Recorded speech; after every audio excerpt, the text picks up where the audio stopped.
It is. Okay, we are live now. Hey everybody. Hello. All right. Oh, I can see we've already got people jumping in. The number's going up every time I look. Good. Everybody is joining us. That's great. Hi, awesome. Guys. It's late for us, but we're so excited that you joined us tonight. We're going to give it just one more minute so that we can make sure everybody's hopped on and ready. How are you doing tonight, Courtney? I'm great. I'm super excited to talk photography. I've got my water because I end up talking so much that I wear out my throat. So I'm very excited. And I always tell people if you don't already have a pen and paper, go ahead and grab one real quick while we're getting situated, because I really do have a ton of content for you. And I want to make sure that it's actionable. It's something that you can put into practice tomorrow or today if the sun's still out. I mean, not for us, but Okay, I see somebody found the chat. So while we're waiting for the last few people to kind of jump in, if you found the chat or you haven't found it yet, please take a look, find it, and give us a quick hi and tell us where you're from. And we're going to get started in just a minute because we know you are busy moms and we want to get going because your time is precious. Heck yeah, I know. I am tuning in from Omaha, Nebraska. I didn't know that's where you were from.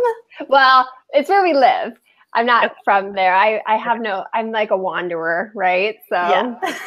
Us too. So, hey, someone from Vancouver, BC. That's where I used to come from. Now we're in Ottawa. A couple from Vancouver. I'm so impressed. Hey, everybody. Thank you for joining in. Thank you for saying hi. It's good to know that we've got all these people here with us. Good. Okay, so I think we are going to jump right in now that I can see so many people are here and they found the chat. Okay, so hello. Thanks for being here. For those who don't know me, I'm Stephanie Langford from Ultimate Bundles. You probably received a million or, a few emails from me. I don't know how many, lots of emails from me over the years. I'm super excited to be doing this webinar tonight with my friend Courtney. Many people believe that all you need is a fancy DSLR camera and you're going to be taking pictures like the pros. However, we know that isn't the case. In fact, I know from personal experience, my husband once bought me a very lovely, very fancy DSLR, and it did not do everything that I hoped it was going to do. Because the fact is that a lot more goes into photography than what type of camera you use. In fact, it really has everything to do with the photographer. So what we're going to share with you today is that creating beautiful photos really goes beyond snapping the shutter button. So I think that you are probably here tonight because you know that there is more to photography and you're ready to learn how to create images that really have that wow factor. Imagine being able to pick up your camera and know exactly how you want to compose the shots so that you can draw the viewer into your subject. And then you can confidently upload the images knowing you captured amazing shots instead of crossing your fingers and hoping that, you got lucky with one or two good photos. That's usually me. I hope there's something good in there. But instead you can capture an image that is something people are going to stop and comment on when they see it. So, you've already found the chat box. This is so great. You're saying hi to us. Why don't you just quickly pop in there? What is it that you really love to photograph? Or what would you like to learn to photograph? What do you want to capture? So in just a minute, while you're putting your answers in, I'm going to hand it over to Courtney, and then we'll be turning off the chat box. We really recommend that you turn off your cell phone, shut down Facebook, just get rid of all the distractions because there's so much tonight for you to learn, and I really want you to be able to get as much as you can from this. Also, we really encourage you to stay till the end because there's an amazing giveaway, but you can only win it if you are still here on the live webinar. So let me introduce you to Courtney. We've actually had the privilege of partnering with Courtney in different ways for, I guess it's been over 2 years now. Hey, Courtney, it's been a while. I know. Yeah. So I have to say, I not only really love her photography, but I actually really admire Courtney as a fellow mom and an entrepreneur. I've never said that in front of Courtney, so I know.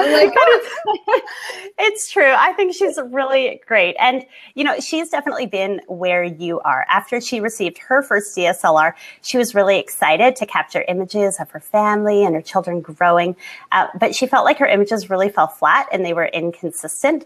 But everything changed for her when she cracked the code and really learned the photography secrets that helped her to create just, beautiful and lasting memories. Now, for those who don't know, Courtney is the force behind Click It Up a Notch, where she's actually been named by Huffington Post. Why is that so hard to say? One of the top 5 blogs for momtographers. I love that word, momtographers. That's like the best. So each week, she gets to teach over 50,000 photographers how to unlock the power of their DSLR cameras and take better pictures of their day to day.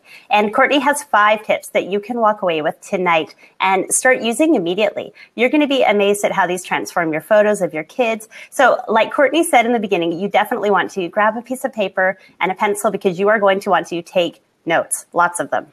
So I'm just so thrilled that she has agreed to share her knowledge with us. And I just want to pass over the floor to Courtney. Let's get started. Awesome. Thank you so much. That was such a nice intro. And the feeling is mutual. Like, I adore you. Thank you. So I just wanted to thank everyone again for tuning in. I know this is your evenings. For some of you, I don't know, we have someone from Australia, so it's her daytime. But we are just so excited to talk photography with you tonight. So I want to, if you've never been to one of my web classes, I want to kind of tell you a little bit how it's going to go. So I'm going to tell you a little bit more about myself and my story and kind of how I got to where I am. And then we're just going to dive into the teaching. I have a lot of tips for you. I can kind of sometimes dive too deep. So hopefully, I don't get too much information for you guys. And then at the end, after 2 years of doing these web classes, I've realized that some people want to know what the next step is. They want the hand-holding, they want the community. And so I have a course that I've created, and I actually have a special offer just for you guys tonight because I adore Stephanie and Ryan and Ultimate Bundles. And so that will be at the end. No pressure to buy. I just wanted to let you know that opportunity is there after the teaching. And then, like Stephanie said, we're going to turn off the chat box. We'll turn it back on at the end for questions. So if you have any while I'm teaching, write them down because I will stick around and answer questions as long as you guys want to chat. And then also we have an amazing giveaway, which I'm super excited about. So, but you do have to be live to win. So just a little bit more about myself. So I have been doing photography for about, I've been in photography for about 8 years now. And like so many people I've talked to, I was always the girl with the camera. It was always, taking pictures, but I didn't really know what I was doing. And I had a really nice fancy point and shoot, and then I finally got my hands on a DSLR camera the day after my daughter was born because we accidentally broke our camera when I was about 10 minutes away from giving birth to her. But luckily, my mom and my sister were there, so we still have the moment captured. But I sure did guilt my husband into getting me a DSLR camera. And I truly thought that's all I needed, right? Because I'd see these pictures that my friends were sharing, and they had these nice cameras, and they had these beautiful images. And I was really disappointed, you guys. And so I reached out to a friend of mine and I said, I was talking to her and I was like, I don't understand why my pictures don't look like yours. We have basically the same camera. And she kind of just opened this door of photography to me that I didn't even know existed. And she, kind of walked me through it and helped me figure out how to get things going. And then I started becoming obsessed with photography and I was taking tons of photography courses and I was just trying to learn everything I could. But it was in the middle of one of my courses that I realized, I guess I knew this before, but photography is really hard for me, and it still is. I actually kind of don't categorize myself as a creative person. Photography is not something that I just pick up the camera and I see this magical world that I can't wait to capture. Like, I see that in my kids, but I find photography very challenging. I found it very hard to learn. It was like a foreign language, and French was hard enough for me to try and learn in high school. And so I was quickly frustrated. So when I was taking these classes, I was in the middle of one, and the teacher told us that we needed to capture a silhouette. And so at the time we were living in Okinawa, Japan, and I had in my head like the perfect picture. Like, have you ever had that, right? Where you're like, oh, I know exactly how this picture is going to look. And so we loaded up our kids. At the time we had 2 kids, a 3-year-old and a 1-year-old. And my husband was kind enough to come with me that night. And we headed to the beach because if you don't know this about silhouettes, you actually want to shoot during golden hour, which is about an hour before sunset. So, you don't have a lot of time to be practicing. And so we head to the beach, and I got this great idea that instead of shooting on the beach, we should climb up this little hill and we could shoot up there. We climb up the hill and there's just trees and bushes everywhere. And again, with silhouettes, you can't have things distracting you from the background because you can't tell what your silhouette is. And so I was really frustrated because I was just like, oh my gosh, this is not what I thought it was going to be. And so we didn't have time to go back down. So I found this like 1 by 1 square foot rock. And I said to my daughter, who was 3 at the time, I need you to stand here, as if that wasn't hard enough to ask a 3-year-old to stand still. I then gave her an umbrella, you know, because who isn't going to stand still when you give a 3-year-old an umbrella on a rock and tell her to just, you know, be good. And so on our way there, I had said to her, if you're really good, I'll get you ice cream on the way home because I'm not above bribery. And so, you know, we're taking these pictures and she's just having a great time. She's trolling the umbrella. She's jumping off the rock. She's having a blast. I was not. I was so frustrated. I couldn't get my settings right. The light was setting so fast. I had this perfect picture in my head and it wasn't turning out. And so out of my frustration, I just lost it. And I had one of my lowest mom moments. And I just started shouting at her and yelling at her and telling her, you know, like, oh, you're not listening. You're not doing what I asked you to do. You're not getting any ice cream. And so we load the kids back up in the car and I am so mad, right? And we go home and I upload my pictures into the computer. And again, I'm still like fuming and frustrated because in my head, I didn't understand why my 3-year-old couldn't just stand still and help me out and be the perfect model. And so we get home and I upload the pictures into the computer and I had taken about 400 pictures. And do you know how many of them turned out? One out of 400 pictures turned out. And I was just like so devastated. And so I'm sitting there like completely upset. And my husband says to me, and I'm so thankful that he said this to me. And he said, do you even like photography? I remember thinking like, what a weird thing. Of course I like photography. I love it. I've been obsessed with it. I'm trying to like figure out how to do this. And he was like, because you're just not very happy, you know, when you do it. And that was a huge light bulb moment for me. Because if you're like me, you might have gotten into photography to take these better pictures of your kids, to capture their childhood. But if you're so frustrated about trying to capture that perfect image that no one's having fun around you, because we all know that saying, right? If mom ain't happy, ain't nobody happy. And that was a huge moment for me to realize I didn't get into photography to take the perfect photo. I got into photography to capture the moment. And I needed to stop putting that pressure on myself to capture this amazing image and then be super upset if I missed it. So I tell you all of this because if you are in that spot like I was all those years ago and that you're just frustrated with photography, you just can't figure it out and you don't understand why your images aren't turning out like the ones that you see your friends posting, that you are not alone. I was there. I figured it out. I'm going to share with you how to do it. And I just want you to know that it's completely normal to feel that frustration. And that we're going to go ahead and dive in tonight and hopefully help you move past that. So I'm going to share my screen. If you can just let me know, Stephanie, if you can see it. Oh, let me do this. If you can see it and if the slides are moving. Let's see. All right. Okay. So can you see my slides?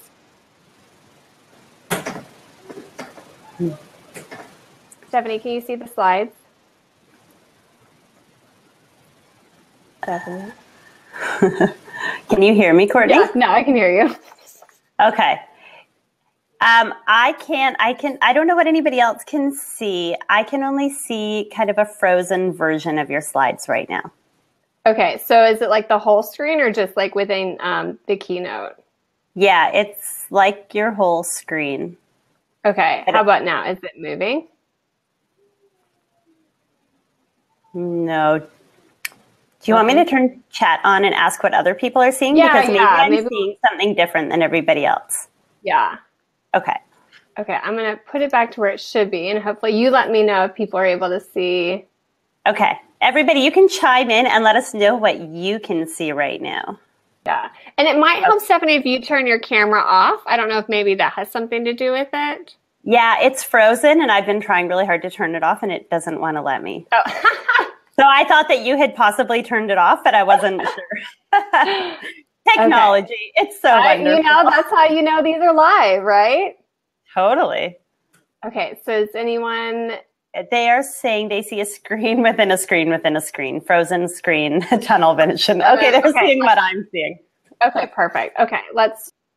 Oh, okay, something's changing. Okay. Guys, thanks so much. If there is not tech issues, right? Okay, how about now? Not. Same. I still see the same thing. Oh, webinar, you don't like us tonight. Oh, man. Okay. Okay. Yeah. Video back on. It's okay, kind of like Nintendo, right? Like turn it off, you blow on it, you try it again, you see if it works. Okay, let's try it again. I wonder if, okay. How about now? Oh, yes. It's not on the slideshow, but I can see that you're in Keynote or whatever. Okay. So we're getting closer. We're closer. Okay. How about now? Same thing? Can everybody else see the slides big, or do you just see them small? Okay, I'm going to try one more. They are seeing slides, so that's good. Okay, yeah, they're saying it's just it's small. It's not full screen. Oh, man, you guys. Okay. Last try, and then we're just going to go with it. Oh, someone said big slide. One big, the rest small? No. Oh, okay. I see what you're saying. Yeah, okay. not quite. Your screen off.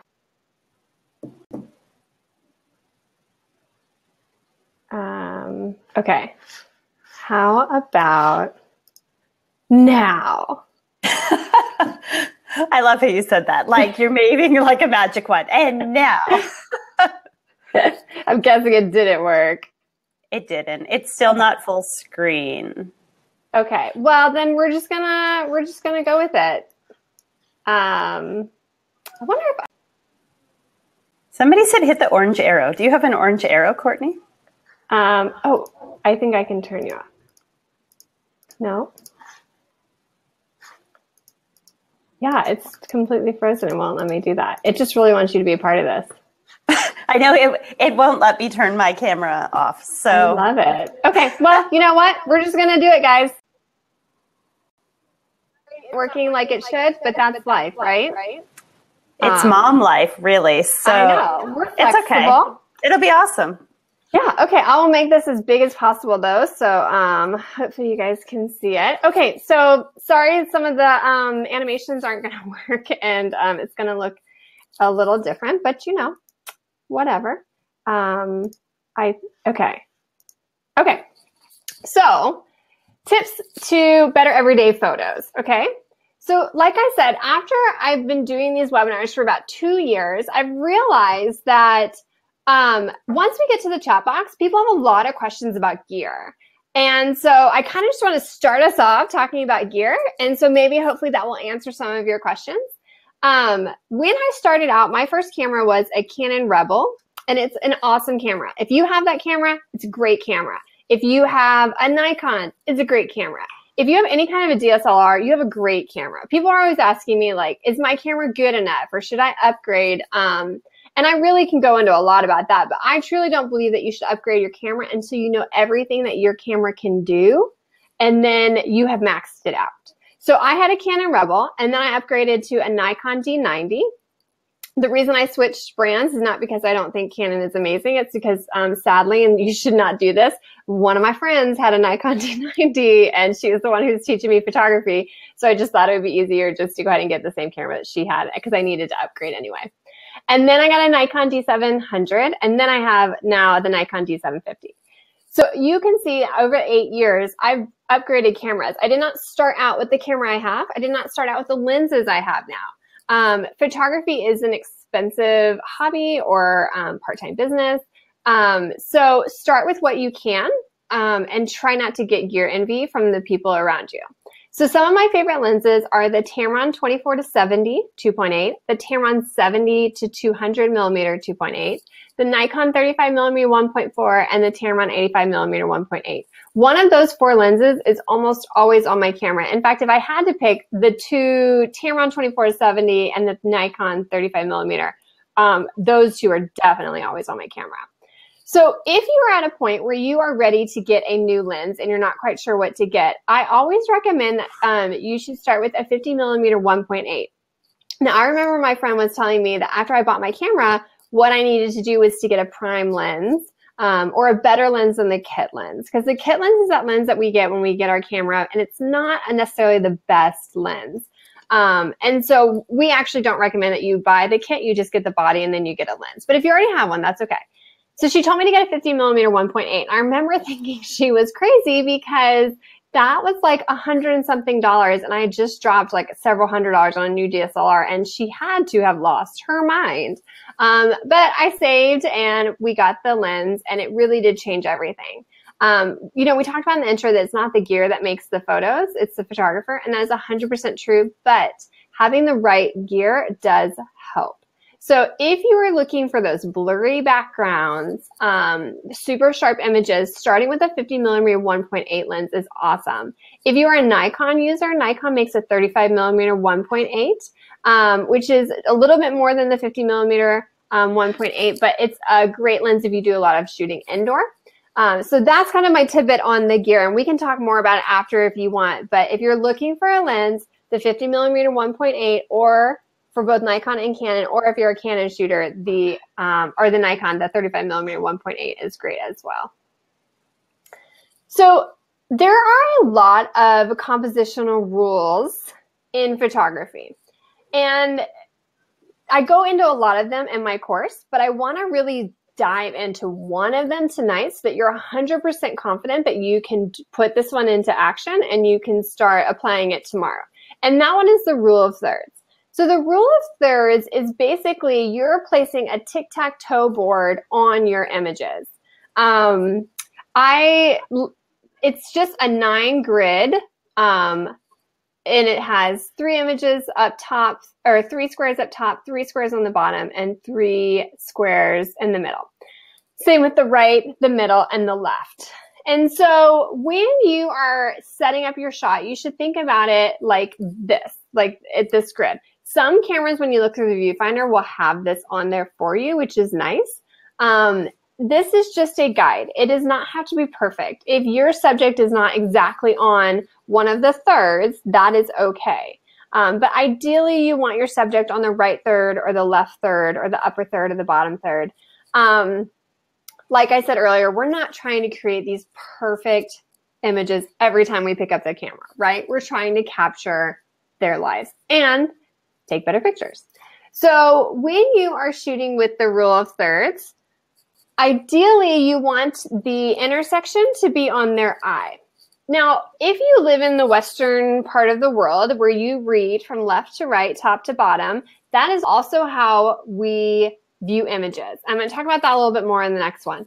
But one of the things that you need to think about when people look at your image is the thing they are drawn most to, if it's another person in the photo, are the eyes. So you want to make sure that the eyes are composed the way you want them to and that they are as sharp as you want them. So if you're using the rule of thirds, ideally you'd like the eyes on one of the thirds, one of the intersection, the crosshairs. Again, this is just kind of a guide. It doesn't have to be perfect. Another thing that I see a lot of photographers do when they're starting out, it's probably the biggest mistake I see people make, and I am guilty of that as well, is putting their subject in the dead center of the frame. That is just kind of, I don't know if you think about like the pictures you saw of you growing up as a kid, but I was always like in the dead center of my frame in front of like a zoo sign or a national park sign or something. And so I think that's something that we just naturally start to do, but it doesn't add any interest to your image, and it's just not really what you want. So if you are there now, start using the rule of thirds. So as I mentioned, when we look at photos, we start from the left to the right and the top to the bottom. And by doing this, the viewer is actually scanning and reading your image, essentially. And so you want to think about everything that's in your image. So for this image right here, the viewer would start on the left with the window seal, and it'd go over to the right to where my daughter's eyes are, and then it would go down and then back over to the left and then down over my feet and then settle in the, it would stop on in the shadow. Some people say that your photos should, it makes your viewer the most comfortable when your subject is on the right and even the lower third of the image. And the reason that is very comforting for the viewer is because as they're scanning the image and they don't realize they're doing this, their eyes settle and stop on the bottom right-hand third of the frame. Now, obviously I did not do that in this photo. She is on the upper right-hand third of the frame, and that's fine. That's just kind of one of those, like, it's good to know, but you don't have to do it every time because you don't want every photo you take to be in the lower right-hand third, right? So for this one, I wanted her eyes to be on the crosshairs, and she's looking up at the camera so that her eyes are the sharpest, and that's what the viewer is going to settle on, are her eyes. I want to show you this image as well. So this one is from one of my students, Laura, and one of the things I've realized that people always ask me is a lot of my examples and how I teach are with pictures of my kids because that's what I shoot. But I want you to know that what I'm teaching you tonight is I'm teaching you the foundations of photography. So you can apply this to any type of photography. And thank you guys who were telling us what you enjoy shooting. I saw a lot of kids in there. They like photographing their own kids. I saw a couple nature. If you like to shoot nature or pets or street photography or travel photography or food photography, minus the, interacting with children part, these are things that you can apply. So the rule of third applies to everything. So that's why I want to show you this picture right here of the spider web. What I really love about this shot, though, is how she composed the spider web so that the light is coming in behind it and it's all that beautiful bokeh. See how the background's all blurry and there's like little circles of light everywhere? That's bokeh. And that is achieved by your aperture on your lens. So again, a 50 millimeter is an awesome lens for this because you can shoot with a wider aperture, which means a smaller number. And it does give you that blurry background that a lot of people are looking for. And bokeh just really takes your image to the next level. It makes it so much more interesting. So when you're photographing your kids, there's a few things that you should keep in mind. And I feel like I'm kind of like on a mission to help children not hate the camera. So as I said earlier, I've been into photography for about 8 years. So my second daughter, which is the one pictured here, has had a camera in her face since the day after she was born. Because that's when I got my DSLR camera, and that's when I decided I was going to learn everything I could about photography. And then we have since had another daughter. So my kids are 10, 8, and 5. And none of them hate the camera. None of them run from it. None of them roll their eyes. And so I don't say that because I'm like, oh, my kids are amazing. I say that because I've figured out a few tricks over the years to help them from running from the camera, and so that I can capture their true expressions and who they really are. Because that's ultimately, as a parent, if you're photographing your child, you want to capture who they are at that moment so that you can look at that picture in a couple of years and it brings you right back then. And you're like, yes, that is, you can almost hear their laughter again, right? So this image right here, I had this idea that I wanted to take a picture of my daughter and her monkey. And so I said to her, like, hey, can you come in my room? The light's really nice. I want to take a picture of you and your monkey. And she said, well, I have a few ideas actually of the photo. And that's one of the things I really want to encourage you is listen to your kids' ideas. If they have requests for a certain snapshot or if they have a certain photo they want you to take, go ahead and take it. Because if you shoot digital like I do, we can just delete them if they're bad. Like, it's not like when we shot film and we have to pay to get them developed. So, take a handful of the pictures that they want and then take the photo that you want. So this photo right here, she said, I actually want you to take a picture of me with all my babies, which is what she calls her stuffed animals. And so I did. And then she let me take the photo that I had in mind. But what's interesting is I actually love this photo so much more than the one I had in mind, because this is who she was at that age. She had all the babies. It looks like she's hiding her face, but she's actually giving them all a hug. She loved them. She carried them around. She plays with them all the time. And I'm so glad that I have a photo like this to remember that. Had I not listened to her ideas and had just said, no, I just want to take this quick photo. I don't, care, whatever, come do this. Then I would have missed out on this opportunity.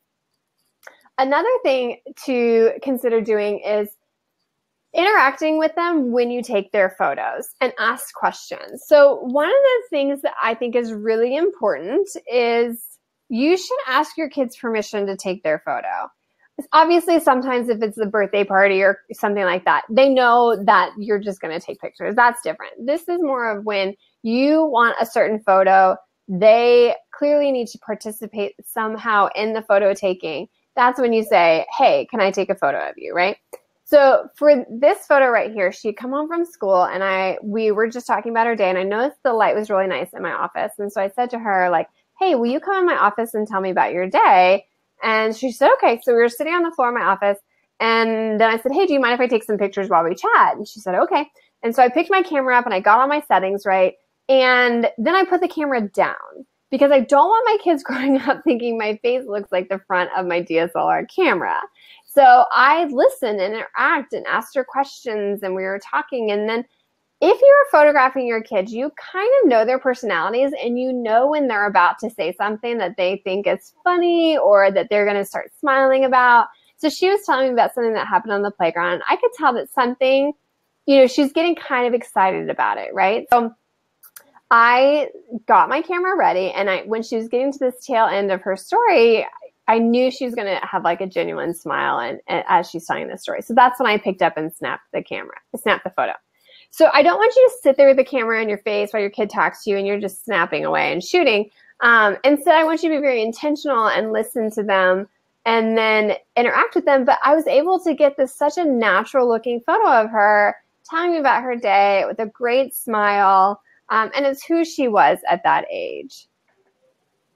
Now, as I said earlier, definitely ask them permission if you can take some photos. This is especially true if you need them to come into a different room. A lot of times, like I said, you've probably heard me say a couple times, I noticed that the light was nice in this room, or I noticed this. And so I will say to my kids, hey, will you come into my bathroom? The light's nice. Or will you come into the living room and sit on the couch over here? And these are more for like portraiture type things that I have an idea in my head versus like a lifestyle where I'm just trying to photograph the moment. So if you have one of these shots in mind, you should ask them, would you be willing to help me take some pictures? Would you mind?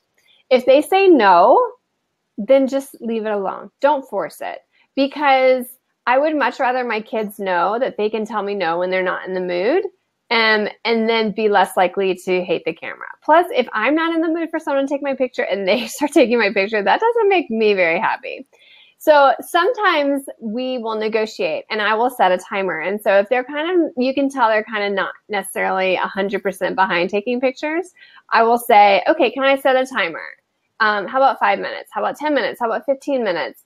And whatever it is, I will set a timer. And now the timer is key, because if you're anything like me, once you get into something that you're really excited about, you kind of lose track of time. And so you might say 5 minutes, and the next thing you know, it's been 15, and now your kid's like, it's frustrated. And next time you ask, you'll be like, no, because it's not really 5 minutes. So I always set a timer. And then when the timer goes off, if I didn't get the photo I wanted, then I move on. Because if these are not like once in a lifetime type photos of like blowing out the candles on the birthday cake or something, then it's not a huge deal if I don't get the photo today.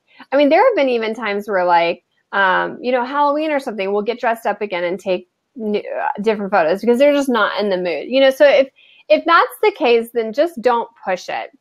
But sometimes if they're not in the mood or the timer goes off, I might renegotiate. Hey, can I have 1 more minute? Or can I get 10 more clicks? My youngest likes to say you can take 10 pictures. So you just kind of have to read your kids and understand what they're comfortable with. But I just want you to know that the timer really helps. This is especially true if you have kids who are already burnt out from the camera, letting them pick a time and then being done if you didn't get the shot. So another thing is you don't want to force it with kids. So if they're not in the mood, then they're not in the mood. So this is my daughter on her last day of preschool. And I had the first day of preschool shot, that we all take. And then I wanted the last day of preschool shot that, so you can put them side by side and you can see the growth over the year. So we come home from preschool and I had asked her if I could take some pictures and she said, sure. But you can tell she wasn't in the mood. She kept making these quirky little faces and she just really wasn't having it. And so instead of getting frustrated, like I had all those years ago, I just said, okay, never mind. Why don't you go play? And so she went off and started playing and I picked up my camera and I got my settings all ready. And then I whispered her name. And when I whispered her name, she turned around and I got this photo.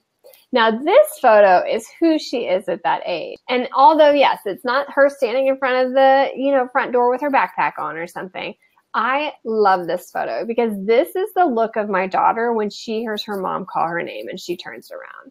And that's something I always want to remember. And so this is a great trick for whispering their name, but you have to have everything ready. You have to have all your settings ready. You have to be ready to go so that when you whisper their name, your camera is on your face. And as soon as they turn around, you snap that shot because it's only a split second before they realize you've got a camera up and then they're back to doing whatever they're doing. And this isn't something that you can do every day. It's not something I do very often. It's just a trick I like to do every now and then. And it just helps me get such a natural look when you just whisper their name, they turn around, look at you, and then you take the photo. So on top of all of that, like, let's move away from asking them to say cheese. And I don't know what it is about kids. I've never once in my life asked any of my kids to say cheese, yet they've all come home from school saying cheese. I think there's something in preschool in the curriculum that they must teach them. And so the thing is, I don't know, your kids are probably like this too. When you ask a kid to say cheese, they plaster on the fakest smile, right? It's not really their smile. It's not who they are. It's their cheese smile. And that's not really the look I'm going for. And so I never ask my kids to say cheese. Now, sometimes I need them to smile when they're not in the mood, but I know if I say cheese, I'm not getting an actual smile. So there's some other tricks you can do. Like you could ask them to say monkey because that has the same ending sound. So you're going to get the same look of a smile. You can, sometimes they'll say, who's having fun? And they'll yell me. And when they do that, again, it's that kind of more natural smile. You can always be silly with them. If they're a toddler, ask them to tell you a joke. I don't know a toddler out there who doesn't know the wackiest joke, one they probably made up, that they think is hilarious. And I can promise you, you're going to get a laugh out of it at the end of it. So just knowing a few of those tricks that you can do to get them to laugh or smile for the photo kind of helps as well. So one of the ways to make your photo look instantly more professional is to clear the clutter. Now, I want to I have this huge disclaimer when I get to this one, right? Like, I am not by any means saying your house needs to look like a Pottery Barn catalog. I am not saying you have to clean up your house before you take pictures because I am not known for having a clean house. My house is actually quite messy, but I know how to compose my images or move a couple of things out of the frame to make it not look so messy and to help the viewer know what I want them to see. So when you pick up your camera, every time you pick up your camera, I want you to look in the viewfinder and really scan the frame and ask yourself, is everything in this frame relevant to the story I'm telling? Now, sometimes clutter is relevant. If your children are playing in the playroom and there are Legos everywhere, that is relevant to the story, okay? Again, we're not going for Pottery Barn, but we are going for less distractions. So if you're photographing a senior and there's a sippy cup on the floor, unless it's something to do with that, seniors helping out with the kids, that isn't really relevant to the story. So here's the photo that I took. This is my view from my kitchen, and it's a mess, right? But this was my life. And so I like to show these. One, I want to show you how I use composition to clear the clutter, but also I want to tell you, take the photos even when there's the mess, okay? We're not trying to take the best picture that we're going to share on Instagram every single time we take it, right? We're taking pictures to remember the moments. And so this was a photo that I wanted to remember. This is a time in our life where we had baby gates and a little one in the high chair, and the kitchen table is covered in the little beads, and there's laundry on the couch. And this was the stage of life we were in. We are not in that stage anymore. So I'm really glad that I have this photo to remember that. Now, are you going to see this on Instagram or on my social media? No, that's not. I didn't take that for them. So I want you to know that you can still take photos just for you, just to remember the moment. It's okay to take a snapshot, as people call it, right? But here's the problem with this picture, is you as the viewer, you don't even know what to look at, right? There's a dog, there's pictures on the wall, there's a brown bag, there's a baby, there's junk. You don't know what the subject is, and so it's kind of a busy photo and it doesn't really make any sense. However, as soon as I change my composition, all of a sudden, you know exactly what you need to be looking at, There's less distractions. I have cleared the clutter and I haven't had to clean up my kitchen, right? I just changed where I was positioned, and so that I could use composition to remove some of the clutter. So that's a really good tip if you are like me and your house isn't Pottery Barn. They're not come and calling. So using your different ways you compose your image will definitely help. Another thing to do is to take at least 3 different angles every time you pick up the camera. So there's a saying, and I wish I could remember who said it and exactly how it goes, but it said, like, if I was good with words, I wouldn't need to carry this heavy camera around. I use my pictures to tell the story of my kids' childhood, my children's childhood. I'm not awesome at journaling the stories or writing things down, so I have to use my photos to add the description and add the details. And in order to do that, you need a lot of variation in your images so that you can capture all of the different parts of it. And so to do this, you should do at least 3 different angles every time you pick up the camera. Now, a lot of time when we are taking pictures, what motivates us to pick up our camera, we see something, we see it in our head what we want, we pick up the camera and we go take it.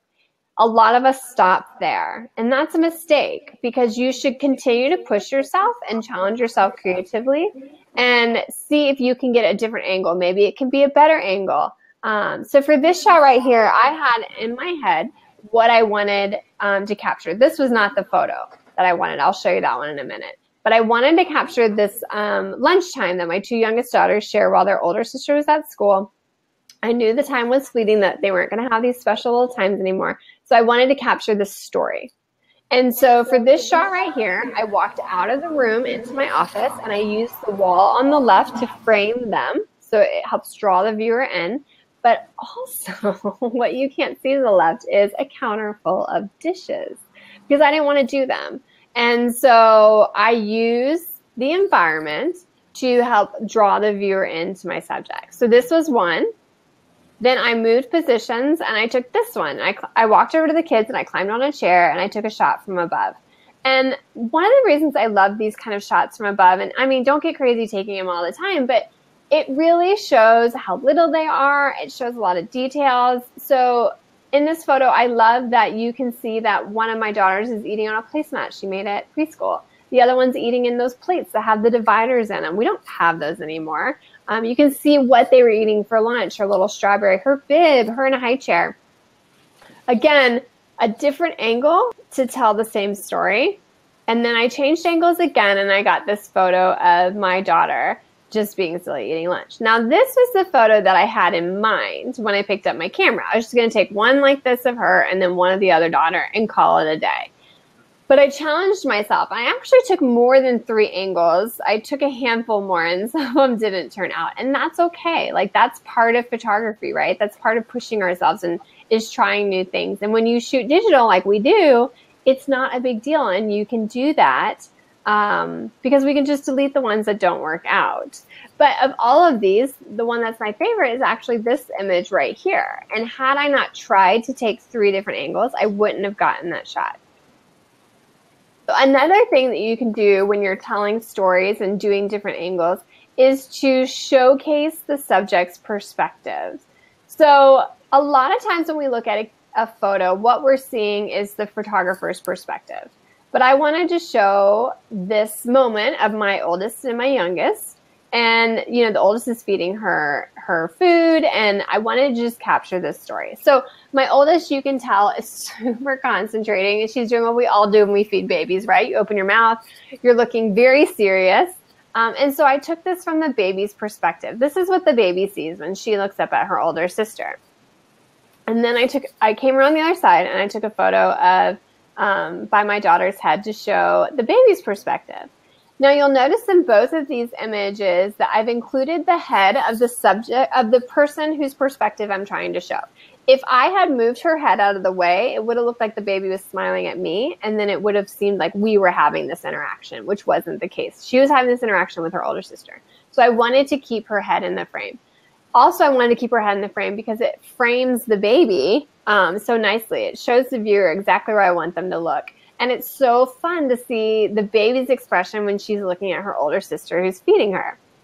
And then I also wanted to show the perspective of my perspective. So this is what I saw when I picked up my camera. This was the moment I was trying to capture. Again, had I stopped there, then I wouldn't have gotten the other photos, which I love so much more. But this is what I see. So that was my perspective. So that's something really fun to kind of play around with. I've seen people take perspectives from their dog's point of view or their cat's point of view or the baby's or the toddler.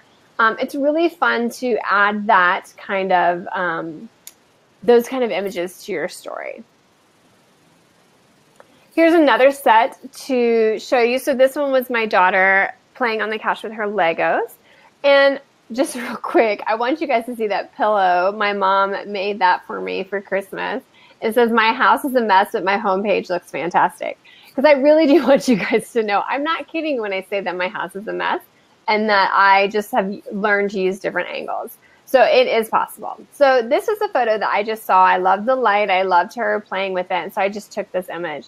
And then I moved my position to tell a different angle. And I got this one. The light's different here with the shadows, which is really fun. Her sister came over. But the biggest thing you'll notice is that I did not ask her to stop what she was doing. I rarely ask my kids to stop what they're doing and like look at the camera or something. Now, earlier I did talk about if I notice the light is nice and I want like more of a portrait type image, I will ask for their participation. But if I'm just taking like day-to-day images of my kids, the odds are I'm just shooting and they don't even notice me anymore. In fact, it's really funny. They're just so used to me doing it. I remember they were playing with a friend one time and I took a picture of all of them playing and their friend stopped, turned around and said cheese.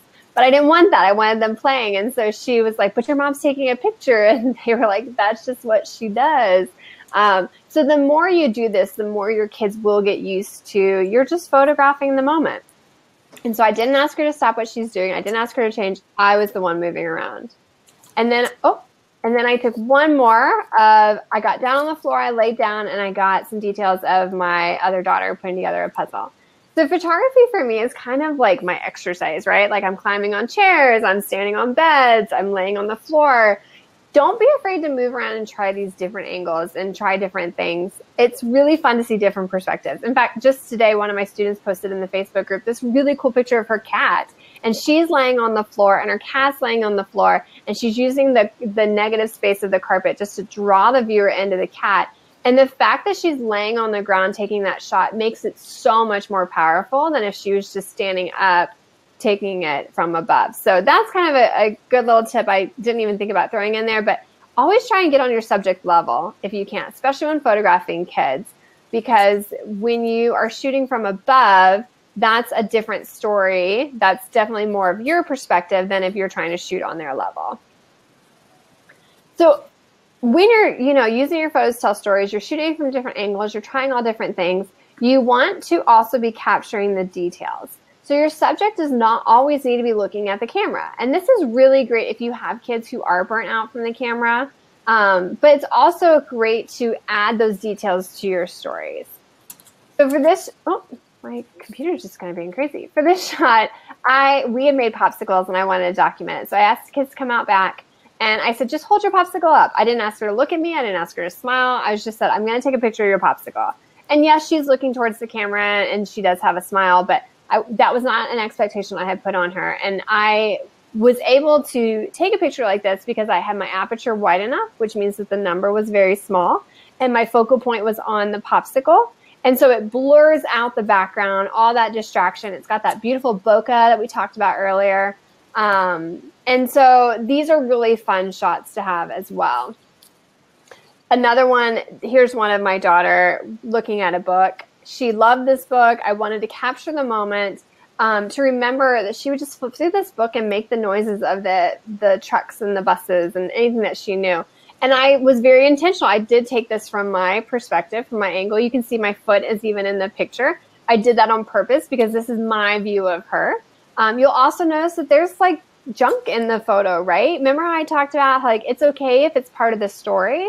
The little push cars and the paper on the floor and the rug, that's part of the story. It's about a child in the playroom. So those details are okay in these kind of situations. Now, if I was taking a photo of my husband in the, well, I don't know why I would do it in the playroom, but if I was just trying to get a portrait of my husband, obviously these do not make sense anymore. So again, I'm asking nothing of her. I'm shooting from above. I'm just getting those detail images of her little hands on the book.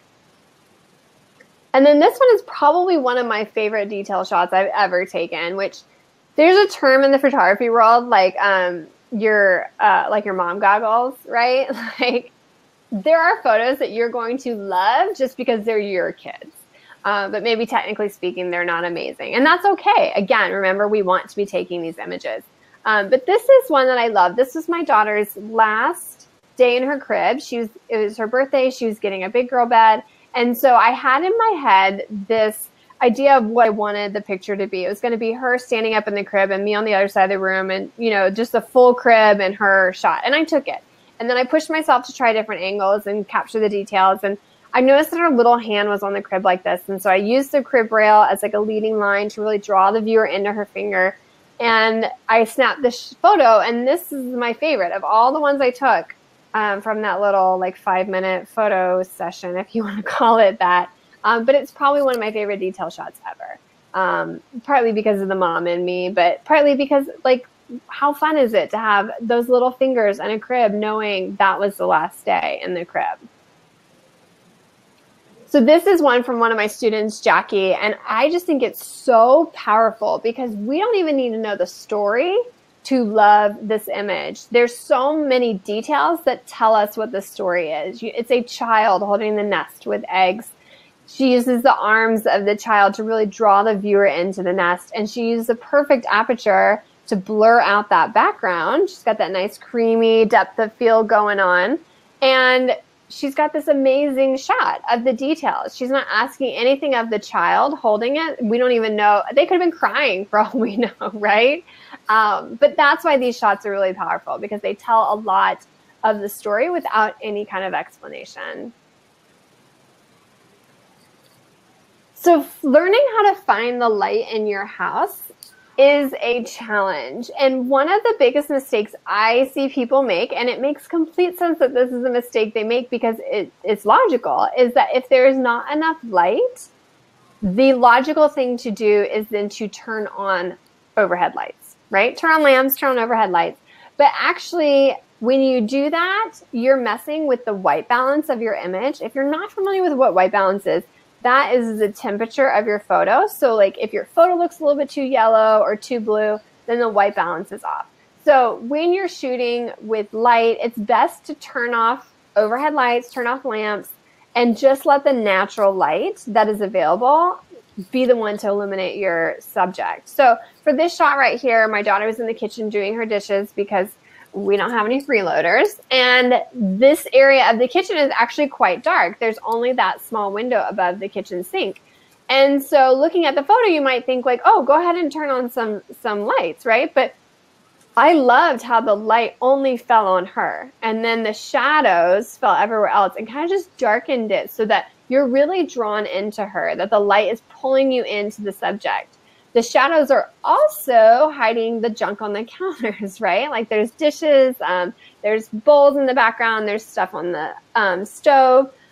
And that's okay because the shadows hide those kind of. Obviously you can see them now that I point them out, but hopefully when you first looked at the photo, that wasn't the first thing that you saw. Instead, you saw the little girl doing her dishes. So that's how light can be really powerful. And so I challenge you to turn off those overhead lights, especially if you're shooting during the day. I have people all the time tell me, oh, I don't have good light in my house. I only have one window in this room. Like if you have a window, you have good light. You just have to learn how to use it and how to see it so that you can properly apply it to your photos. So what you want to do with your windows is you want to open them up. Open your blinds, open your curtains, even if your blinds are as dusty as mine in this photo, because you want to bring in as much light as possible. I had a student one time, she was like, I just don't have good light in my house. And I challenged her to walk around her house, check each room. First, open up all the windows and the curtains and everything like that. For every hour for the day to walk into each room and check and see which room at which time had nice light.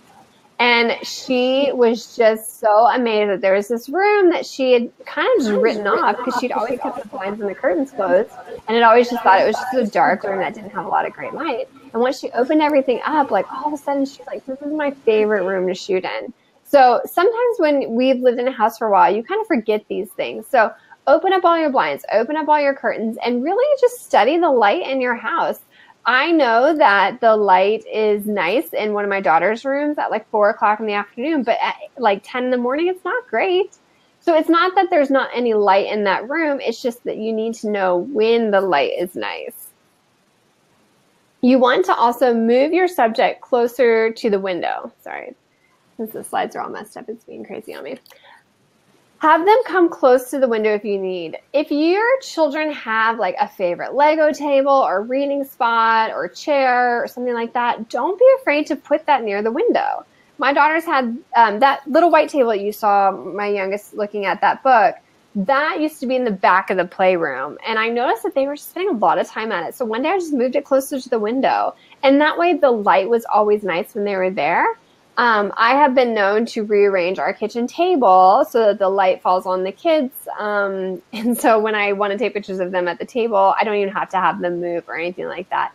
So I am very conscious of that, of how I rearrange my house, which I realize is probably a little bit crazy. But just having them move closer to the window will help that light fall on them nicely. And having them turn towards the light. So in this shot right here, this is my friend Megan Saloa. She's the one that I've been talking about the whole time, who, taught me more about photography and helped me out when I was struggling oh so poorly.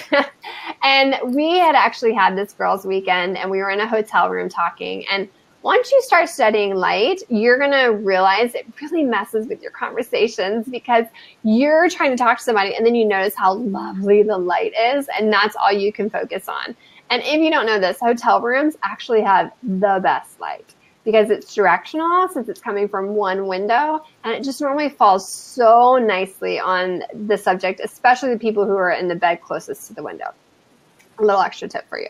So have your subject turn towards the light. So we were talking, and I noticed how nice the light was on her. And so I just picked up my camera and started taking pictures of her while she was talking, because you can do that when it's other photographers. But if it's like not a photographer, I would not suggest doing that in the middle of a conversation, because people might think that you've lost your mind. So she knew. So I'm taking these pictures, and I just love, like, you can see that she's facing towards the light, and it's lighting up her eyes. She's got that sparkle in her eye. Those are called catch lights. It's when the light reflects off of the eye, and that's ideal. In fact, if you've ever watched a Disney movie, you'll notice that they actually draw those into those big old Disney-eyed princesses. So catch lights are really important as well, and you'll get those when your subject is facing towards the light. And because she's facing towards the light and the light's coming from the side, there's such nice shadows on her. Shadows are really powerful in images because it adds depth. When a lot of us first start in photography, shadows kind of scare us because we can't figure out if it's shadow or if it's underexposed. And so you kind of just try and pull in as much light as possible. But as you kind of grow in your journey, you will love shadows. And so I love the way that they fall on her face and her arm, and then they just fall right off of her, right? And it just gets darker behind her. They hide that TV in the background, which is awesome. And the light just falls so nicely on her. So the way you do that, again, like I said, is getting your subject to face towards the light. And letting, maybe having them turn their head a certain way, or seeing which way is best, that you can get the most light on them, and also get to play with some shadows and some catch lights. So, okay, by now you guys have pages of notes of things that you can do to take better pictures. And if you apply these 5 tips that I've shared with you, you will see results. But I found that many people are looking for a community and step-by-step guidance to diving deeper into their photography journey. So I wanted to invite you to join the Beginner's Guide to Manual Mode community. In this 4-week step-by-step program, you will learn the secrets of mastering your DSLR camera. You'll be amazed at how good your photos can be and how quickly you'll improve. All it takes is a few hours a week. And I love to ask my students when they join to post their favorite photo. And then after the 4 weeks, I will then ask them to post their new favorite photo, because let's be honest, our favorite photo changes every day. And it's amazing to see the growth they've had. I want you to stop hoping for a lucky shot or being frustrated that your photos are still not sharp. And instead, I want you to start feeling empowered when you pick up your camera. Slowly, I cracked the code and I figured out how to get my settings right. And now I've put all the most important lessons together in the beginner's guide to manual mode. You're going to learn about the exposure triangle. You'll learn how to get your aperture, shutter speed, and ISO settings right. Aperture is that one that we were talking about that you're going to get those blurry backgrounds a lot of you want. You'll learn how to set your own focal point. You'll learn what white balance is and how to adjust it. You'll learn to see the light in your own home. You'll uncover the secrets of shooting indoors and outdoors. You'll add a gleam to your subject's eyes with catch lights. You'll play with bokeh, the art of blur. Remember we talked about that with the little circles of light. You're going to learn to compose interesting photos simply. You'll discover how to apply the rule of thirds. You'll use space to draw your viewer in. You'll learn to avoid common composition pitfalls. You'll take your photos to the next level with simple techniques for unforgettable images. You'll learn to frame your subject, use negative space like a pro, and experiment with dramatic light and more. So what all is included? In this course, you're going to get 17 information-packed videos to learn at your own pace. Each lesson or module is released 1 week at a time. So once you log in, you have access to the welcome area and the first module, and then a week later, you'll get the second module, a week later, the third module, and so on. The reason I do this is I've found that through running this course, I've done it both ways where I've given students access to the whole course or we've released a little bit at a time, is that by building on top of each other, that foundation, that's when we've seen the most improvement from our students. So it's really amazing when you just stop and slow down and focus on that one lesson for that week. These videos are not super long because if you are like me and you have kids and you are busy, you don't have 30 minutes to sit in front of the computer every day watching videos. And that is not my goal for you. My goal for you is to watch these videos, learn the information, pick up your camera and start practicing, because you're not going to get better if you don't actually apply what you learn. So with each module, you're going to get PDFs as well. In the course, there's over 100 pages of PDFs. There are two types of PDFs in the course. There are very image-heavy, heavily designed PDFs that are perfect for your computer or an e-reader, or an iPad, or your phone. And then there's printable versions because I love paper and pen. I like to highlight and take notes. And so we wanted to make it whichever is best for you. Then you don't have to spend all your money trying to print these pages that are just full of images. I do like to tell my students, though, that I suggest using the videos and the PDFs together. But if you don't have time to watch the videos and you just need to read the PDFs, all the information's in there. But the PDFs have extra images and settings. And so I think it's really great. And I've seen the most improvement from the people who do the videos with the PDFs. You'll also get weekly printable photo cheat sheets. These are great for you to print off and then cut into fours. I like to punch a hole and put a D-ring in them, throw them in my bag. These are great because sometimes when you get out there and you start shooting, you're like, wait, there's too much sun. How do I get this, there's too much light in my frame. How do I lose some of the light? Do I raise my shutter speed? Do I lower my shutter speed? All of that's already taken care of for you on these cheat sheets. You'll also get lifetime access to the course material. I am a firm believer that sometimes it takes longer than 4 weeks to learn this stuff. I know, like I said, I was a slow learner and this was hard for me. So you will not only be able to do this at your own pace, but anytime I update the course, you'll get the updates for free. So here's a few things that some of my successful students have said. Heather says, since taking this course, I've grown leaps and bounds in understanding what to do and how to do it. And now I'm creating the images that I've always envisioned because I have taken control. If you're afraid to take it off automatic or you're dabbling but you don't really know what's happening, this course is for you. You will not regret it. And here's one of Heather's photos from before the course where she wasn't really sure how to use natural light. She had to rely on her flash to illuminate her subject. And she just, wasn't getting the photos she wanted. And then after the course, she now rocks natural light. She's got those beautiful catch lights. Her skin tones look amazing. She's no longer having to rely on her flash to take the pictures. Natalie says, this course inspired me, empowered me, and gave me the tools to capture my everyday moments. I am so much more confident and proud of my pictures after this course. And here's one of her before. Again, not really sure how to use the light. Her white balance is off. The image is underexposed. And then after the course is just night and day. Again, her daughter is perfectly exposed. She's got that blurry background. The catch lights are beautiful. The skin tones are awesome. She's rocking the natural light.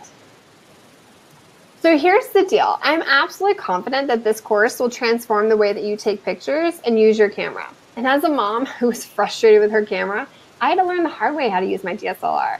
But I found that it doesn't have to be hard or frustrating.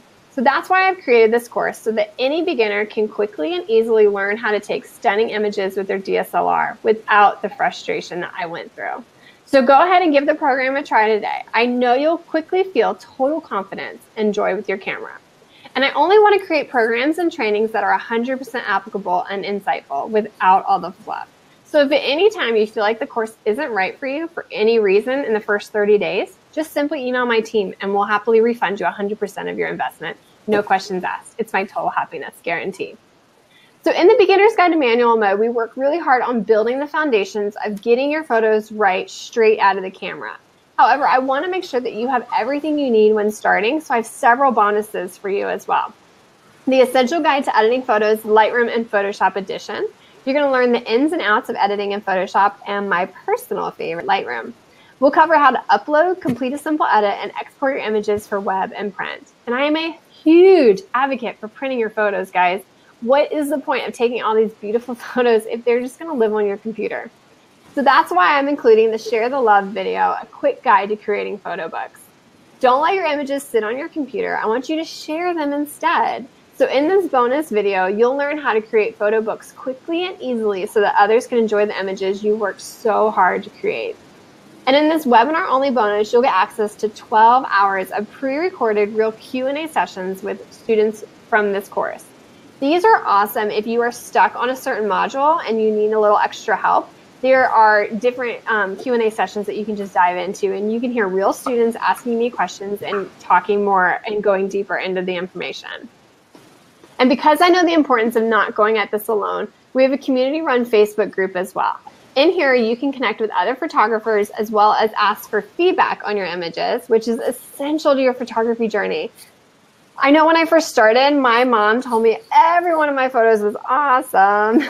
And then when I started taking these courses, I realized that maybe my mom isn't a trained photographer. And that was when I started seeing the growth, when I had other people looking at my images and giving me feedback. So I want to ask you, if all this course did was to help you to stop missing the shot and start capturing sharp images, would it be worth it? This is exactly how I went from occasionally lucking out with my snapshot to creating consistently great images. The total value of this course is $746. But because I value those who show up and take action, we have a special deal for you guys tonight of $97. So technology sometimes goes crazy. As you guys have seen, my slide deck is not even working correctly. So we're going to put that link up for you and open up the chat box in just a second. When we do that, could someone click the link and just let us know in the chat box if the link is working correctly? I want to make sure that we don't have any issues there. So we're going to go ahead and open back up the chat box and start taking questions. And like I said, don't forget to stay around. We're going to do a giveaway here in a little bit.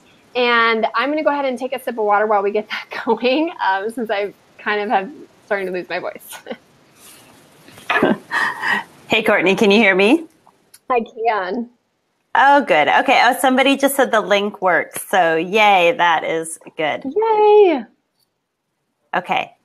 And did you need me to, should the offer be up now, Courtney? Yes, that would be great. Okay. Just getting that up. Sorry, guys. So much to figure out. Yeah. Especially it throws you for a loop when the technology doesn't work from the beginning, you know? Yeah. I had to be extra quiet the whole time because my mic wouldn't turn off. So I was like, don't move. That's awesome. Yeah. Cool. Okay, well, we are here to answer questions for you guys. I'm sure some of you were probably writing them down while I was going through. If you have questions about cameras or lenses or anything we talked about or anything about the course, We would love to answer any questions that you have. So again, thanks you guys for being so awesome with all the tech issues that we were having.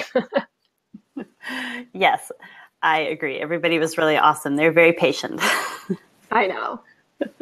Jason says the link is working. Okay, good. I misread that. I thought I said it wasn't working. Yeah, a few people have said it works. So I think we're good. Oh, there's a question in there. Do you want me to read the questions to you, Courtney, or do you want to just read them? That would be awesome. Okay, yeah. So Melissa says, when do you process all the content, and what's your best organizational for too many photos tip?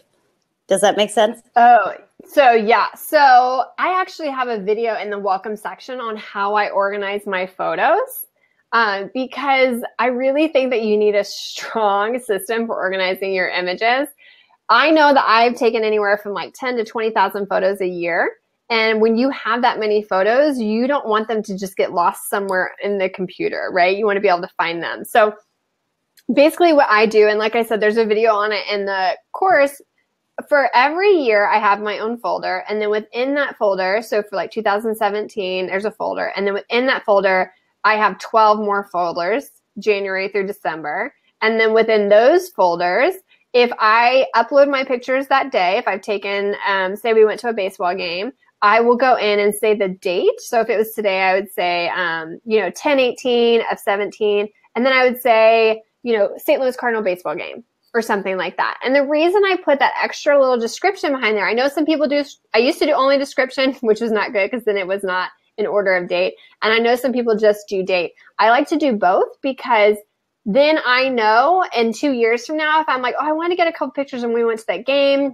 I don't know. I think we went in like September or October. I can pull those months up and then I can just look at the descriptions real quick. And I mean, I can find pictures within 2 minutes from 5 years ago. So having a strong organizational system really will help you a lot. Can you come and show me, Courtney? Just come to my house. I'll take care of it. Oh, thanks. Okay, there's a couple quick questions. We have more camera and photography questions, but there's a couple about the course. So I'm going to ask those first. So Karen wanted to know, can the course be done at my own rate? Life is busy and I might not be able to keep up. Absolutely. Like I said, you guys have lifetime access to this course. So whether now is a good time or not, I've had some people who say like, oh, I really want to take it, but I'm going on vacation next week or something. Like grab it now while you can, and then you dive in and log in when you're ready. The modules are released 1 week at a time, but if you need 2 weeks to go through week one, knock yourself out. Like take it however you need to. I know how crazy life can be. And so I didn't want to be the one to say like, no, this has to be done by this time. And then I shut it down. So you have lifetime access to the course. And like I said, as I update the course, add new videos, because as I've taught this for a couple years, sometimes there's questions that I've realized like, oh, I didn't explain that very well. Let me make a new video for that. You get access to that for free as well. Cool. Okay. And then Jay also wanted to know, does this work with smartphones? They don't have a DSLR camera. So unfortunately, no. I've had people ask me, and I'm not one to like, I mean, I'll be honest with you. I don't recommend this course if you do not have a DSLR, because the whole first week is going into how to shoot in manual mode. And we talk about aperture and shutter speed and ISO. And because our smartphones, I don't doubt that they will be there in a couple of years, but they're not there yet. I've even had some students who have had point and shoots give the course a try. Like I said, there is a 30-day money-back guarantee, but it is definitely geared towards those with a DSLR camera. Okay. Sarah wants to know, if you could only use one lens, what would be your favorite? Oh, that's like asking me to pick a favorite child. I don't know. So sometimes so for example, I went to Europe last year with a friend and I only took one lens, and I took my 35 millimeter 1.4. And that was really fun to like give myself that kind of restriction with one lens. But then we went on a sailing vacation this past May, and then I took the 24 to 70 2.8. So one of those two would be my favorite, but I can normally pick one for a situation. If I kind of have a general idea of what I'm going to take, what it will be like, then I know a little bit better what I want to take. But if I don't have a clue what I'm walking into, I will typically take my 24 to 70. That's kind of my fallback one. Cool. Okay. Liz wants to know, is there any information in the course about taking action like sport photos at an event? So I don't go into particular types of like, this is good for, if you're at a football game or something like that. But like I said, I'm teaching you the foundationals. So when in week 1, I'm talking about how to freeze those moments. So I'm giving you the tips on, your shutter speed should be at least, above 1/250th of a second if you're photographing someone who's running or moving quickly.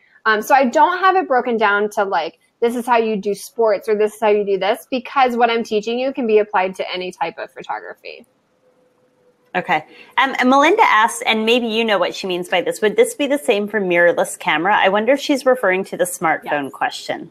Well, that's actually, so mirrorless cameras are, they're like a 3/4 camera. They're pretty cool. They don't have like a sensor in them. They're smaller and lighter. They're becoming really popular. I have a lot of friends who love them. But yes, we have a lot of students in the class who have mirrorless cameras. All the information is still applicable to those cameras because they have the ability to shoot in full manual mode. So everything that I talk about, you can apply. Cool. Okay. I like this question from Jennifer. Do you take your camera with you all the time to take photos outside of the house, like if you go to the park or on trips, or mainly just to take photos of your kids at home? So that's a great question. When I first got into photography, it was 2010 was the year that I really dived into it. And I did what was called a Project 365, where you take a picture every day for a year, which is an awesome project if you're looking for something to really push yourself. That year I did not go to the grocery store without my camera. I have pictures of my children everywhere. And that kept up for a couple of years. I didn't leave the house without my camera. I have a really nice camera bag that looks like a purse. It's by Shutterbag. They're amazing. And so I can easily do that. However, over the past couple of years, I don't take it with me every time I leave the house. I do take it on all of our trips, obviously, anytime that we're actually like going out of town or something like that. But if we're going to a park and I know the light will be nice, then yeah, sometimes I'll grab my camera. I am not embarrassed to take pictures of my kids out in public. Like that 70-200 lens is a beast of a lens. Like it's the length of like my wrist to my elbow. I have no problem busting that out and taking pictures of my kids like I'm paparazzi because, whatever, these people can look at me like I'm crazy, but I'm getting the shots I want. Okay, so along those lines, Laura had asked, what gear bag do you find the most useful? Do you like backpack style or totes? Or you mentioned one that looks like a purse. That sounds really cool. Yeah, so I have Shutterbag is the bag that I've been using for, gosh, I don't know, 6 years now. Kim is the owner. She's amazing. They're leather camera bags, and they come in different colors and styles. One of them can be turned into a backpack, which is nice. Sometimes when I travel, I like that one for like airports. But I love having, well, here's the other thing too, you guys. When I got into this, like I said, I had a brand new baby and a 2-year-old. So I not only needed a camera bag, I needed a diaper bag. And so over the years, these Shutter bags have been amazing because she has one that has like a water bottle holder on the outside, which is for water bottles. But at the time, I'm a mom, so it's sippy cups. And then like there's dividers in it so I could put diapers and my wallet and my camera and everything was safe. There's actually even this little clip on the strap for like your camera lens. I put pacifiers in there. But we're not in that stage of life anymore. But those are still the bags I use because I like a bag that looks like a purse. I even used those when I went to Europe and traveled with them. Was that the yellow bag that was in one of your photos? Mm-hmm. Yes. It was really cute. Okay. Yeah. So one person did ask, how long is the promotion price going to last? They don't have the budget for this month. So to get some of the extra bonuses, you'll want to act now. But you can contact Stephanie or myself if you need to, and we can figure something out. Yeah. For sure. Okay, there are a whole bunch of lens questions, so I'm going to try to get through them and read all these things that are really awkward for me because I don't know what I'm asking. Okay, so let's start with the first question, it's not the first, but it's helpful. What do the numbers on the lens types mean? Mm-hmm. Yeah, great question. So when people talk about lenses, first they're talking about the focal lengths, and then they're talking about the aperture. So when I say I love my 24 to 70 millimeter, that is a zoom lens. So that means I can zoom out to 24 millimeters, and I can zoom all the way out to 70 millimeters. If I say, oh, I love my 35, and I don't say another number, that means it's a prime lens and it does not zoom. So that lens will only shoot at 35 millimeters. So if I need to get in closer, it won't zoom. I have to walk or back up. And that's a really hard thing when you give your camera to somebody and you have a prime lens on there and they're like, it's not zooming. And you're like, yeah, it doesn't do that. And then the second number is the widest aperture it can go. So if you have, let's say, a 50 millimeter, that's a fixed lens, meaning it will not zoom. It's a prime lens. So it will shoot at 50 millimeters, and then say 1.8. That means the widest that lens can shoot with an aperture is 1.8, which is nice and wide, and you'll get that beautiful blurry background. In fact, most of the time I shoot at about aperture 3.2. I don't like to shoot as wide as my lens can go sometimes, because sometimes you're more likely to miss your focal point. But if you have a lens, so let's say you have your kit lens and it's an 18 to 55 millimeter. So that's the focal length. It's a zoom lens. And then typically those say like 3.5 to 4.6 or something. If you see a variation in the aperture, that means it's a variable aperture. And so basically it's saying when you are zoomed out, or like when you're pulled back to 18 millimeters, the widest you can go is 3.5. But that's not always the widest every focal length can go. So if you're zoomed out to 55 millimeters, the widest that can go is probably 4.5 or, whatever the other number is. So those are kind of frustrating lenses when you're starting out and trying to learn manual mode, because you're trying to get all your settings right, and then you zoom your lens and it automatically changes your aperture for you because it can't shoot that wide anymore. So that's really frustrating, which is why I always suggest that people start with a prime lens, like a 50 millimeter. Oh, you just made me want to go switch the lens on my camera. Okay, that's really helpful. Okay, there's still more lens questions, but I actually think you could answer them all at once, possibly, because people are saying, I have this lens and I have this lens and I have this lens. Will these work? So I think what they're asking is, what kind of lens do they need to be able to do the course? So ideally, a 50 millimeter is ideal, right? And I only say that not because I'm trying to encourage you to buy more things, but because once you have a lens like that, which is about the most affordable lens on the market right now, you can get that blurry background a lot of people want. It's not, going to change your aperture for you. But if you have, let's say, your kit lens or a different lens, it will work for the course. And we have students who are like, I don't know if I want to buy that lens. I'm going to start with this and I'm going to learn it. And then they figure out like, okay, this lens isn't giving me what I want. Which lens should I get next? Or this lens is doing exactly what I want. That's the vision I wanted. This lens works. So there's definitely not like you can't join us without a certain lens. Any lens that you have on a DSLR will work for this class. You can take everything we're telling you and applying it. You just might feel a little bit more restricted if your aperture doesn't go very wide, and say we get to module 4 and we're talking about low light and you wanted to take a photo of your child illuminated only by an iPad light. If you have a kit lens that only shoots at 3.5, you might not be able to get the shot that you're going for. Okay, that's helpful. Okay, so Carolyn asked, Stephanie just said, so happy to have purchased this course. Yay, we're happy for you. Welcome. Okay, Carolyn was asking, could you just quickly repeat the 5 main actionable steps that you mentioned? Could you just run through them quickly? Yeah, let's see if I can remember them. So the first one is the rule of thirds, right? Positioning your subject on one of the thirds of the image. The second one is clearing the clutter. So making sure that there's nothing in the frame that's going to add a distraction. If there is, using your composition or light to remove that. The third one is shooting from at least 3 different angles so that you can tell the story and push your creativity. The fourth one is capturing the details. Your child does not always need to be looking at you to take the photo. Get the fingers, get the hands, the feet, those kind of things. And then the fifth one is finding the light, learning how to see the light in your house, not turning on the overhead lights, opening up all your windows, having your subject face towards the light, and using shadows. That was pretty good. You remembered them all. Anna asked, what if you don't have extra lenses for your DSLR? So your DSLR has a lens on it. That's all you need. You don't need any extra ones. If you bought your lens or your camera as a kit, it came with, my guess, the 18 to 55 millimeter. That's what I had when I first started too.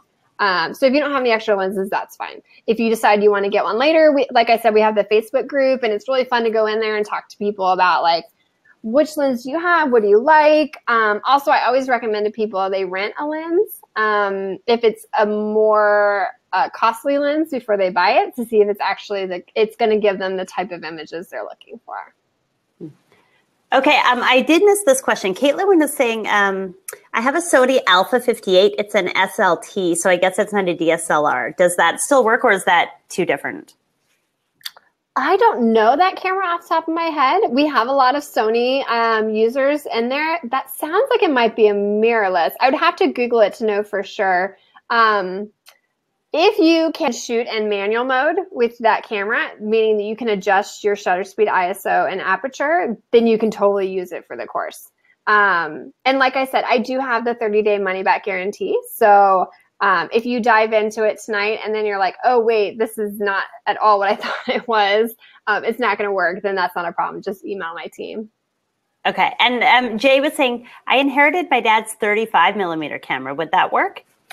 Oh, it's a film camera. That's so cool. I have my dad's film camera too. No. Unfortunately, film is a totally different beast than digital. In fact, I've been like taking film workshops to try and figure it out, because like with film, yes, it will help you understand the exposure triangle. But then when I talk about exposing on the brighter parts of the skin and the highlights, with film, you actually want to expose in the shadows. So it's really quite different. So it wouldn't be as beneficial if you're trying to learn film in this digital course. Okay. But you should totally learn film with your dad's 35. That'd be really fun. Okay. Oh, more people saying they just got it. Oh, Anne said she's owned this camera for like 10 years. So yay, you're going to learn to use it now. Okay. Susie is saying, if you have questions or you want feedback during the course, does that happen through the Facebook page? Yeah, so we have a really active group in there. I have a couple alumni who are amazing. I'm in there in and out. Yeah, you just post your question in there and you are going to get answers, whether it's for feedback. So we have people asking for feedback on photos or just sharing photos, because sometimes it's really fun just to be like, look what I did, asking questions or getting some clarifying things. Yeah, that all takes place in Facebook. And I have had some people tell me, I'm not on Facebook, but I want to participate in that. And so I will tell them that sometimes I've had students, and this, do it if you want, but they've just created an account with a different name and not told all their friends about it, right? And they just let me know what the name is that they're using, and then we just get them in the course or the Facebook group. That's a smart way to do it. Yeah. Yeah. Okay. Anna said, where do you rent lenses from? So there's a couple of different companies. I think one's called rentlenses.com. I actually have a blog post on my site. I will send that out in the email with the replay, a link to a handful of companies that we talk about. But you can actually rent lenses or cameras. In fact, I was just talking to a friend last week, and I was commenting on these beautiful beach photos that she took. And I was asking her what lens she used, and she said, I actually rented a lens for my trip. So that she could take these really cool wide angle shots without having to invest in a new lens. So that's kind of fun too. Yeah, that's so smart. Oh, and somebody gave an answer about that SLT. Okay, so the SLT is pretty much the same as the DSLR, just the mirror is translucent and it can do manual. So there you go. Well, there you go. Thank you, Laura. Yeah. Okay, I think the time is coming to a close on the offer, but do we have any last questions in the chat? While they're doing that, should we pick a winner for the giveaway?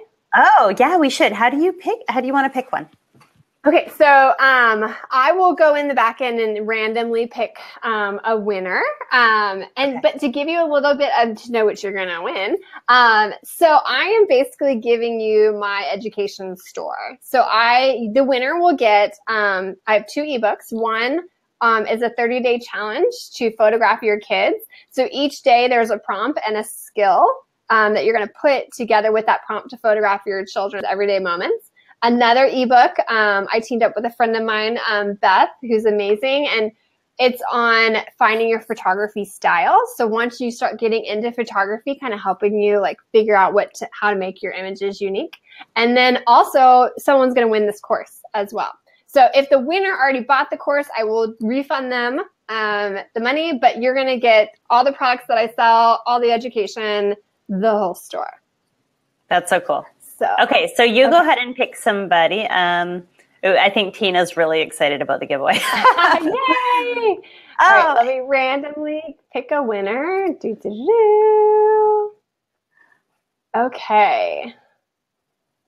Let's see, randomly generating. Okay, we have a winner. It's Marina. Marina. Are you in here? Can you send us a quick, yay, I won on chat? Yeah, hello.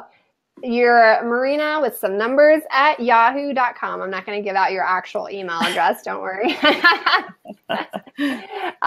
So congratulations. So Marina, if you want to email me, I will get you all the links and all the information so that you can dive into the ebooks and the course and everything. Let me go ahead and I'm going to stop screen sharing and see if I can operate. Awesome. Okay. Yeah. Yeah, if you guys have any other questions, we can take like one or two. And then I know it's late and I appreciate you guys hanging out with us. Like I said, I could talk photography all night. It's the problem. So awesome. It's actually really fun listening to you. It makes me want to go like wake up my kids and take some photos. Not that the light would be very good right now. Just get your iPhone. Sometimes I've like so this is another trick you guys can do. Get your iPhone, turn on the flashlight, right? Creep into their room and then like hold it up and then take pictures of them sleeping. That's a really fun one to get too, because then the light's just on them and then all the shadows are everywhere. So that's so fun. Okay, I'm going to try that. All right. Good. All right. Oh, Mindy said, my daughter and I are super excited to do the course together. That's so sweet. That's so fun. Yay. Cool. Okay. Well, no more questions for Courtney? All right. Okay. Well. And Marina, my email, so I don't forget, is Courtney@clickitupannotch.com. I'm like, just email me. Courtney@clickitupannotch.com. Yeah, so thank you guys so much for joining us tonight. Yeah, this was really fun. Thank you, Courtney, for sharing everything. Seriously, I was like really paying attention every time you switched. I was like, oh, what's that photo going to be? I was really excited. Yay, awesome. Yeah. Well, thank you so much for letting me come and hang out with you guys and just letting me just be a part of this. And I love what you guys do. So I'm excited to get to work with you guys again. Oh, thank you. Well, you're getting some thank yous in the chat. Yeah, it was really fun. You did a great job. I really feel like we learned a lot. So I appreciate it.